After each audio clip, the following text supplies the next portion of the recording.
These days, more and more users are using social logins to access different websites. So in this section, I'm going to show you how to enable users to log in using their Facebook account. Now, before we get into the mechanics, let me briefly explain the big picture. Facebook and other external authentication providers like Google, Twitter, Microsoft, and so on use an authentication protocol called OAuth, which stands for Open Authorization. Here's how OAuth works.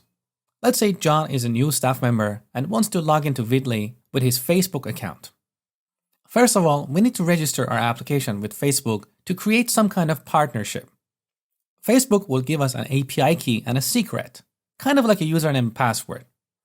We'll use this to talk to Facebook under the hood. Now, John wants to log in.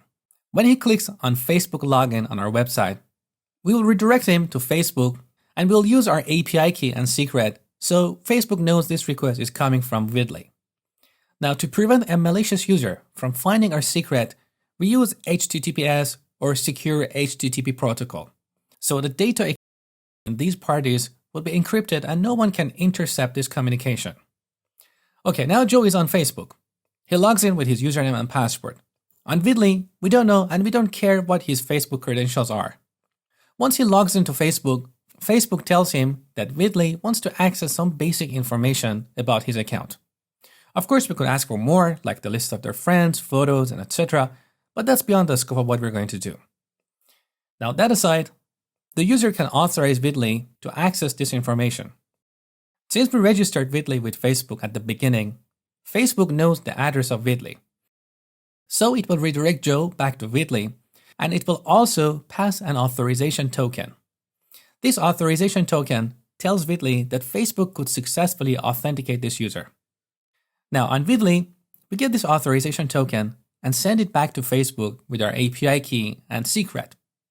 We do this because a hacker may send a random authorization token to Vidly, so we need to verify that it really came from Facebook. That's why we send it back and tell Facebook, hey, it's me, Vidly. Did you really send me this authorization token? Facebook says, yes, I did. And then it will give us an access token. With this access token, we can access some parts of the user's profile, the parts we have permission to access. Now, all these low-level details I told you about, we never have to manually implement them. They're all baked into ASP.NET Identity, and using social logins in ASP.NET MVC is incredibly easy. I told you all this stuff because I wanted you to have a better understanding of how everything works under the hood. And also, if you come across OAuth, you know what it is and how it works. Okay, now let's look at the mechanics. In order to use social logins, there are two steps we need to make.